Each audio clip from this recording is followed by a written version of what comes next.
আপনারা কতজন আসছিলেন? আমরা আইছি 4000 লোক আইছি। মানে আপনারা কোথা থেকে আসছেন?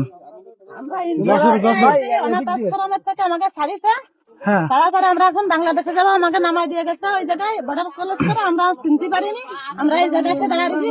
ছেলে পেলে আমাকে না বলমাইছে, তাই আমরা এই জায়গায় এসে আপনারা কতজন আসছিলেন? আমরা আইছি 4000 লোক আইছি।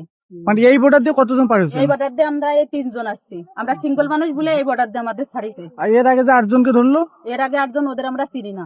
আপনারা 3 জন আলাদা? হ্যাঁ, আমরা এই 3 জন একই জায়গার, একই মানে নড়াইল জেলায় এদের।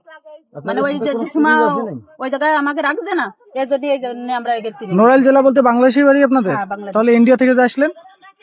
আমরা ইন্ডিয়ায় থাকি, ওখান থেকে ধরা পড়া আছে সব বাংলাদেশি, এই জন্য এই জায়গা পাঠিয়ে দিয়েছে। আমরা এই জায়গা চলে আসছি। আমরা চিনি না, পরে ওরা ওই মাঝখানে এসে আমাকে ধরেছে, ধরার পরে তারপর আমরা এই পেজ দিয়ে চলে আসছি। আমাদের এই বর্ডার যেতে ছাড়িছে, আমরা কোনোদিন আসি নেই, মানে এটা নতুন।